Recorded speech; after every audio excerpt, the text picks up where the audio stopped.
नमस्कार। कल भारत के प्रधानमंत्री ने ईरान के राष्ट्रपति से बातचीत की और उसको लेकर एक ट्वीट किया लंबा चौड़ा।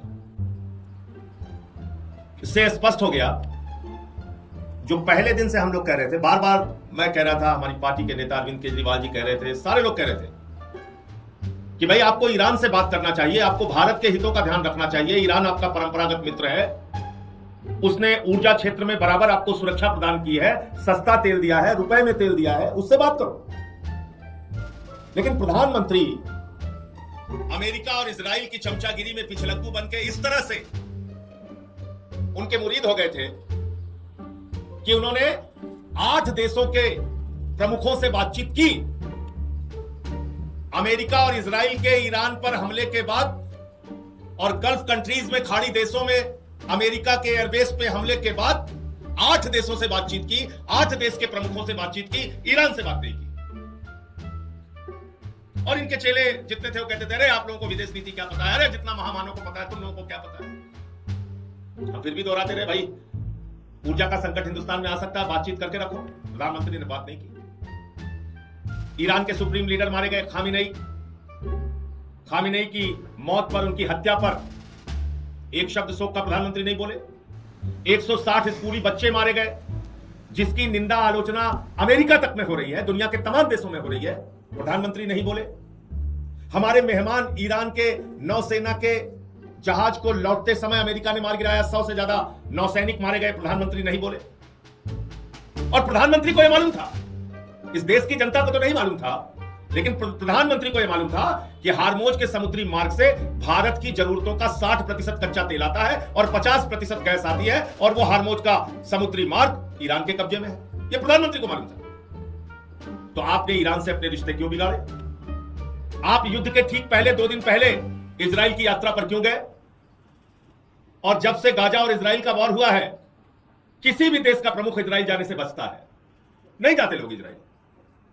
आप उछल उछल के इजराइल चले गए, वहां आपके लिए एक फर्जी सा पुरस्कार बनाया गया, फर्जी सा पुरस्कार, उसके पहले वो पुरस्कार नहीं था, एक फर्जी सा पुरस्कार बनाया गया, आपके गले में मेडल डाल दिया गया, बोले जाओ जिंदाबाद लगाओ इजराइल और अमेरिका। और आप इजराइल और अमेरिका की जिंदाबाद लगाने में लग गए। कौन कौन से देश जिन्होंने युद्ध के खिलाफ वक्तव्य दिया? छोटे छोटे देश। यूरोपियन यूनियन के 27 देशों ने युद्ध के खिलाफ निंदा प्रस्ताव पारित किया। ऑस्ट्रिया, बेल्जियम, बुल्गारिया, साइप्रस, तमाम, डेनमार्क, तमाम देश, हंगरी, इटली, लक्जमबर्ग, पोलैंड, पुर्तगाल, स्पेन, स्वीडन और यूरोपियन यूनियन के अलावा जो देश हैं, Egypt, Jordan, Pakistan, Turkey, Armenia, Brazil, Cuba, Japan, रूस, China, Germany, UK, South Africa, France, Oman, ये तमाम उन देशों का नाम मैं ले रहा हूं। इन सब ने युद्ध के खिलाफ बोला कि युद्ध करके आप पूरे देश को और दुनिया को संकट में डाल रहे हैं। अमेरिकन प्रेसिडेंट के खिलाफ, उनकी कार्रवाई के खिलाफ, इजराइल के खिलाफ, नेतन्याहू के खिलाफ, सबने बोला। वो 160 बच्चियों की मौत पर भी बोला।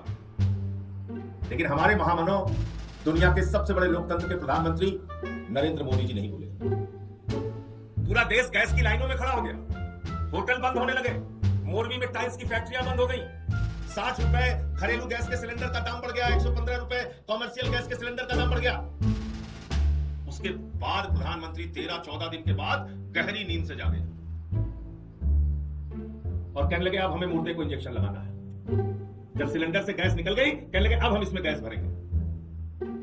बोले कहां वाला? बोले नाली वाला गैस भरेंगे इसमें। अब जब गैस से सिलेंडर निकल गई तो कह रहे हम नाली वाला गैस भरेंगे इसमें, मुर्दे को इंजेक्शन लगाएंगे। आपकी विदेश नीति मर गई, आपके देश में ऊर्जा का संकट खड़ा हो गया। तब आप 13 दिन के बाद, 14 दिन के बाद जाग रहे।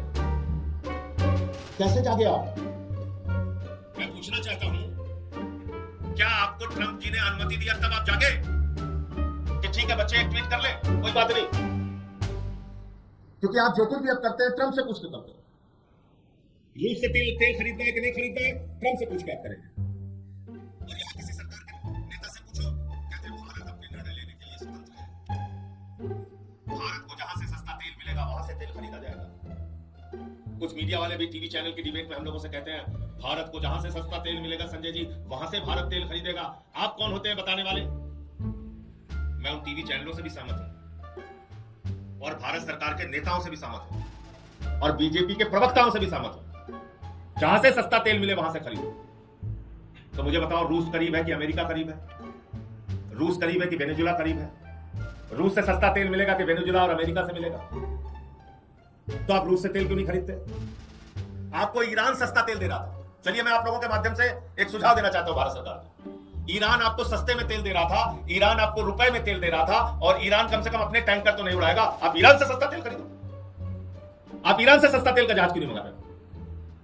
आप भारत की जरूरतों का तेल ईरान से मंगाओ। क्या डर है आपको? चीन ईरान से तेल खरीद रहा है, बाकी देश ईरान से तेल खरीदते हैं, उनको कोई डर नहीं। आपको पापा का डर है? डांट देंगे पापा जी। किसका डर है आपको? ट्रंप का डर लगा हुआ है। आप खरीदिए, ईरान से तेल खरीदिए। भाई चीन खरीदता है, वो अमेरिका से नहीं डरता। उसके जहाज हार्मोज समुद्री मार्ग से गुजर रहे, आप भी खरीदो। आप तो कह रहे हो कि आप सस्ता तेल खरीदना चाहते हो, लेकिन देश को संकट में मत डालिए। आपके दोस्तों का माल बन रहा है, मुझे मालूम है। इसी आपदा में अवसर बना लिया उन लोगों ने। आपने अपने दोस्तों से कह दिया बेटे यही आपदा है और यही अवसर है तुम्हारे लिए। गैस का दाम अडानी ने 3 गुना ज्यादा बढ़ा दिया। अडानी टोटल गैस लिमिटेड, उसने बढ़ा दिया। फिर आप किस अमेरिका के साथ खड़े हैं भैया? जिस अमेरिका का F-18 एयरक्राफ्ट उड़ा दिया गया, F-15 एयरक्राफ्ट उड़ा दिया गया, KC-135 एयरक्राफ्ट उड़ा दिया गया, MQ-9 उड़ा दिया गया और एक जहाज आ रहा था हार्मोज के समुद्री मार्ग से ईरान का, उसको अमेरिका का, उसको उड़ा दिया गया। तो जो अमेरिका खुद संकट में है, अपनी मदद नहीं कर पा रहा है, उसके पिछलग्गू बनने से आपको क्या फायदा है? उसके पिछलग्गू बनने से आपको क्या फायदा है? और ट्रंप क्या कह रहा है? देखो आप किसके पिछलग्गू बने हुए, किसके पीछे आप घूम रहे हो। आप देखो जरा, ये ट्रंप का बयान है। क्या कह रहा है? कह रहा है जब तेल की कीमतें बढ़ती हैं तो यूएस खूब पैसा कमाता है। मतलब आपके लोग बेरोजगार बन के लगातार घूमते रहे गली गली में, ठोकरें खाएं दर दर की, उनको गैस का सिलेंडर ना मिले। दुनिया को इस आदमी ने, ट्रंप ने युद्ध में झोंक दिया और कह रहा है जब क्राइसिस होती है, जब संकट आता है, ये भी आपदा में अवसर का बड़ा वाला बात है। आपदा में अवसर ये कह रहा है साहब, जब तेल का दाम बढ़ता है तो अमेरिका को फायदा होता है, ये रुपया कमाने में लगा हुआ है। आप इसके पिछलग्गू बने हुए। इतना ही नहीं, ऐसे संकट के समय में, और ये बात मैं अंधभक्तों के लिए विशेष रूप से कहना चाहता हूं, प्यारे अंधभक्तों जरा ध्यान से सुनो। तुमको तुम्हारा अगुआ मोदी दिन रात मूर्ख बनाता रहता है, बांग्लादेशियों से लड़ो, बांग्लादेशी घुसपैठियों का सवाल उठाओ, गृह मंत्री भी चिल्लाते रहते हैं दिन रात। और अभी क्या हुआ? आप तो लाइन में खड़े हो, आपके लिए तेल नहीं है, आपके लिए गैस नहीं है। देश खुद एक गंभीर संकट की स्थिति में है और ये 5000 टन डीजल बांग्लादेश को भेज रहे हैं। बांग्लादेश में जहां पे हिंदुओं की हत्या हो रही है, वहां पे 5000 टन डीजल भारत के प्रधानमंत्री नरेंद्र मोदी जी ने भेजा है। ये आप देखिए, ये कितना हो गया? करीब करीब 60 लाख लीटर डीजल भेज दिया बांग्लादेश को। और आपने चेलों से कहते हैं बांग्लादेशियों के खिलाफ नारा लगाते रहो, बेचारे लगाते रहते हैं दिन रात। तो प्यारे अंधभक्तों, जो मोदी जी हैं उन्होंने जाके 50वीं वर्षगांठ पे कहा था कि मैं बांग्लादेश की आजादी का योद्धा हूं, मैं भी बांग्लादेश की आजादी कराने में लड़ा हूं। वो मोदी जी बांग्लादेश को 60 लाख लीटर डीजल भेज चुके हैं। इसके बाद अंतिम बात कहकर अपनी बात समाप्त करूंगा। यह है हमारे प्रधानमंत्री की विदेश नीति, और इसको कहते हैं 100 जूता खाए तमाशा घुस के देखे। 100 जूता खाए तमाशा घुस के देखे। यह है भारत पर एक बार फिर टैरिफ लगाने की तैयारी में अमेरिका। यह नया बयान है ट्रंप का। जिस अमेरिका की चमचागिरी कर रहे हैं, वहां के बददिमाग राष्ट्रपति ट्रंप का 1 घंटे भी दिमाग संतुलन में नहीं रहता। आज क्या बोल रहा है, अगले 1 घंटे बाद क्या बोलेगा, उसके 2 घंटे बाद क्या बोलेगा, सुबह उठ के क्या बोलेगा, शाम को क्या करेगा, कुछ नहीं पता। अब ऐसे आदमी के पिछलग्गू बने हुए और वो साफ तौर पे कह रहा है भाई हम टैरिफ फिर से बढ़ा देंगे, हम आपकी जांच कर रहे हैं, तुम्हारे ऊपर निगाह रखे हुए हैं, कहां से तुम पेट्रोल डीजल खरीद रहे हो, कहां से तुम कच्चा तेल खरीद रहे हो, कहां से तुम गैस खरीद रहे हो। रूस से परमिशन दी थी ना तुम्हें, इधर उधर कुछ गड़बड़ी कर दी क्या तुमने? अभी दिमाग ठीक करता हूं, कह रहा है टैरिफ बढ़ाऊंगा। ऐसे देश के पिछलग्गू क्यों बने हुए हो? अभी तो ये ट्रेड डील साइन नहीं हुई, तब ये हाल कर रखा है तुम्हारा। ट्रेड डील साइन हो जाएगी तो पता नहीं क्या करेगा। इसलिए अमेरिका के पिछलग्गू बन के भारत का नुकसान मत करिए प्रधानमंत्री जी। और एक बात मैं कहना चाहता हूं ईमानदारी से, मेरे 1000 मतभेद हो सकते हैं नरेंद्र मोदी से, लेकिन मैं भी यह समझता था कि राष्ट्र के ऊपर जब संकट आएगा तो भारत का प्रधानमंत्री किसी से समझौता नहीं करेगा, क्योंकि उसके वक्तव्य थे ऐसे 13 के पहले, बातें करते थे प्रधानमंत्री उसी तरह की। मेरे 1000 मतभेद नरेंद्र मोदी से हो सकते हैं, लेकिन मुझे यह था कि जब भारत माता के ऊपर संकट आएगा तो कभी नरेंद्र मोदी समझौता नहीं करेंगे। लेकिन 2 घटनाओं से बहुत अफसोस हुआ, दिल को तकलीफ हुई। नंबर 1, जब बार बार ट्रंप कहता है हमने ट्रेड डील का दबाव बनाकर सीज फायर कराया पाकिस्तान, पूरे भारत का अपमान है। प्रधानमंत्री एक बार भी नहीं बोले। आज भी मैं दोहरा रहा हूं, प्रधानमंत्री जी आइए सामने निकल के मैं आपका स्वागत करूंगा, खाली एक बार बोलो ट्रंप, राष्ट्रपति ट्रंप झूठ बोल रहा है, खाली इतना बोल दो। आपकी हिम्मत नहीं, वो बार बार भारत को अपमानित करता है। हमारे लोगों को हाथ में हथकड़ियां बांध के, पैरों में बेड़ियां बांध के भेजा उसने, भारत को अपमानित किया। और दूसरा, आपको ऐसे युद्ध के संकट के समय में इजराइल भेजा गया और उसके बाद इतनी घटनाएं हो गई, आप शांत रहे। 13 दिन तक आप शांत रहे, कुछ बोले नहीं। गैस का सिलेंडर निकल गया तो अब आप जाग रहे हैं। अब आप कह रहे हैं हम मुर्दे को इंजेक्शन लगाएंगे, उसको जिंदा करेंगे। जब आपकी विदेश नीति बन गई, जब आपकी सारे कार्यक्रम, आपकी योजनाएं सब फेल हो गई, 38, 40 देशों का मैंने नाम बताया, सबने बात किया, सबने युद्ध की आलोचना की, सबने अपने अपने देश के हित के बारे में सोचा और उस हिसाब से काम किया।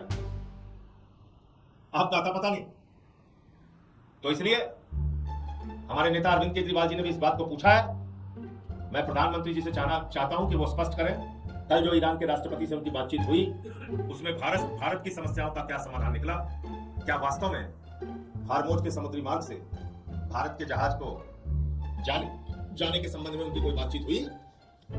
क्या अब भारत में तेल और गैस का संकट खत्म हो जाएगा? क्या हमारे जहाज गैस और तेल के आना शुरू हो जाएंगे? यह मैं प्रधानमंत्री जी से पूछना चाहता हूं। और अपने मंत्रियों से कहिए इतना कोरा झूठ ना बोला करें। कल हरदीप पुरी जी सदन में कह रहे हैं तेल और गैस का कोई संकट नहीं है देश में। झूठों ने झूठों से कहा है, सच बोलो। सरकारी ऐलान हुआ है, सच बोलो। मोदी का दफ्तर झूठों की मंडी है, दरवाजे पर लिखा हुआ है, सच बोलो। मोदी का दफ्तर झूठों की मंडी है और दरवाजे पर लिखा हुआ है, सच बोलो। इतना कोरा झूठ, ज्यादा मेहनत करने की जरूरत नहीं। हरदीप पुरी जी चलिए नोएडा चलते हैं, लंबी लाइन में आधा घंटे खड़े होइए, इस धूप में पता चला, लेकिन डॉक्टर बता लीजिएगा, नहीं तो मूर्छित होकर गिर जाएंगे आप। तो धूप में रहने की आदत है नहीं। और मैं अंत में फिर से दोहरा रहा हूं, भारत के हितों को ध्यान में रखते हुए सस्ता तेल खरीदना भारत की प्राथमिकता है। सस्ता तेल उपलब्ध कराना भारत की प्राथमिकता है। और भारत सरकार को, जैसे चीन तेल खरीद रहा है ईरान से और उसका तेल का जहाज जा रहा है, ऐसे ही आप भी तेल खरीदो। आप अपने हितों का ध्यान रखो। बस मुझे इतनी बात कहनी थी। आपके कोई प्रश्न?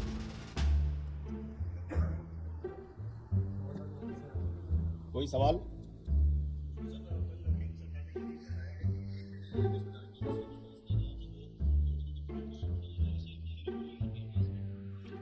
एक तरफ तो आप कह रहे हैं कि संकट भी नहीं है और दूसरी तरफ आप कह रहे हैं कि मिट्टी का तेल जलाओ।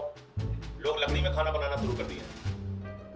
और इससे आगे एक स्कीम है जो प्रधानमंत्री जी की, उसमें तो कोई काम ही नहीं हो पाया ठीक से। नहीं तो आज कोई संकट ही नहीं होता। नाली के गैस से चाय बनाने वाले कार्यक्रम में अगर इसको गांव-गांव चलाया गया होता, 2-4 लाख करोड़ रुपए भारत सरकार खर्च करती है उस पर, तो कितनी शानदार स्कीम होती। हर घर के आसपास गटर है, वहां से पाइपलाइन जाती, सबको गैस की सुविधा होती, कोई दिक्कत नहीं होती। बाकी वैसे इस समय गर्मी है, सूर्य के प्रकाश से भी आप लोग खिचड़ी बना सकते हैं। मैं तो पहले दिन से कह रहा हूँ।